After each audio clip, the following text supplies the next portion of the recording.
Reading for pleasure has fallen by some 40% in the last 20 years, continuing a long-running downward trend. And by many measures, reading skills for both students and adults continue to fall. That's just part of the impetus for a new effort to boost the world of words. Senior arts correspondent Jeffrey Brown talks to Elizabeth Alexander, president of the Mellon Foundation. It's part of our Arts and Culture series, Canvas. A book festival in Miami. A haven for poetry in New York, a small publisher in Minneapolis, all part of the non-commercial literary world that nourished Elizabeth Alexander as a young poet. I went to places like the Loft in Minneapolis to do a reading and met so many people there.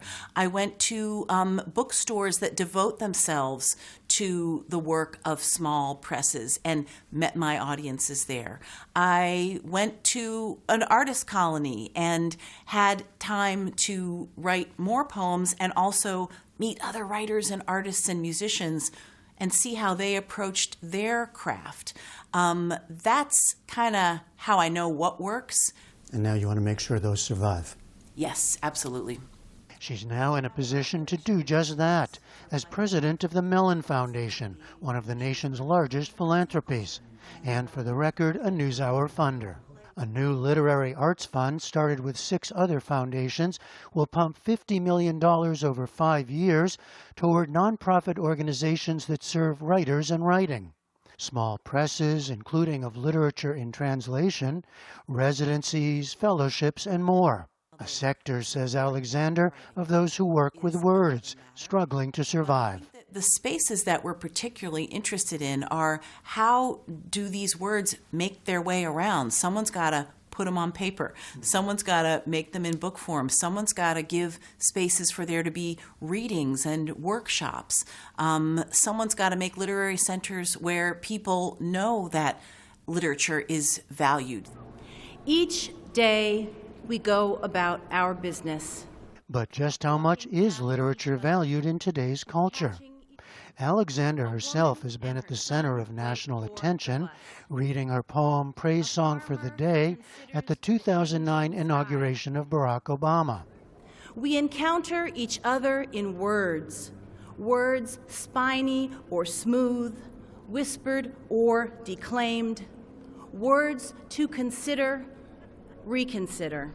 But headlines these days point to a crisis of national inattention and withdrawal from reading. A continuing decline in reading for pleasure, a steady drop in literacy rates.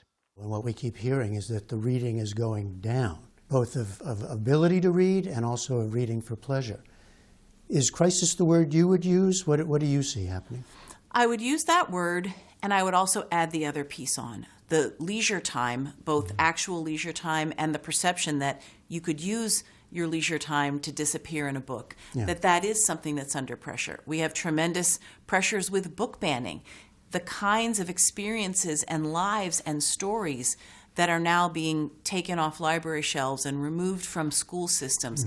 That's another kind of crisis that we find ourselves in, that this literary fund isn't designed to address precisely, but it does give you a sense of the times. The times also include federal funding cuts to the IMLS, an agency that funds libraries across the country, and to the National Endowments for the Arts and Humanities. It's all related.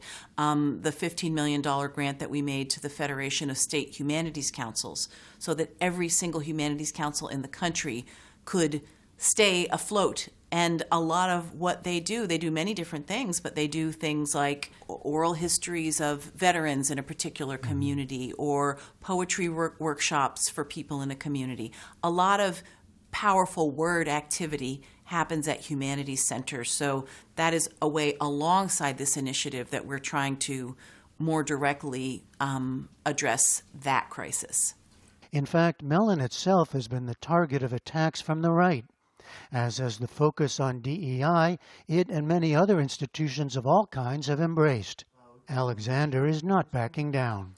Our mission is unchanged, which is we fund arts, humanities, higher education, humanities in public places, libraries, archives. That's what we do, and we do it with a social justice lens. We're always thinking about access, and we're always thinking about equity, and we're always thinking about which voices have not been brought to the fore or supported. And I think that, that context as it connects to the literary arts, to me, the biggest crisis of our time is the atmosphere of dehumanization that we're living in.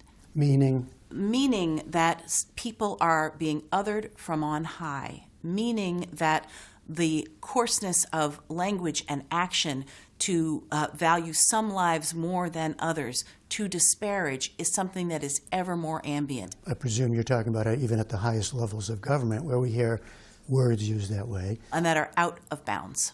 Out of bounds. Yep.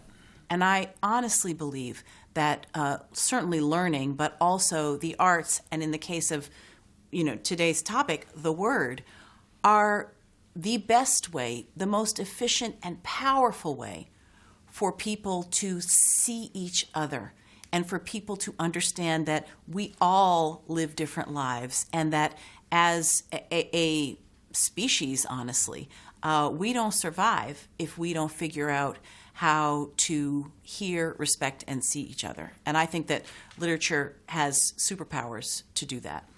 All right. Elizabeth Alexander, thank you very much. What a pleasure. Thank you.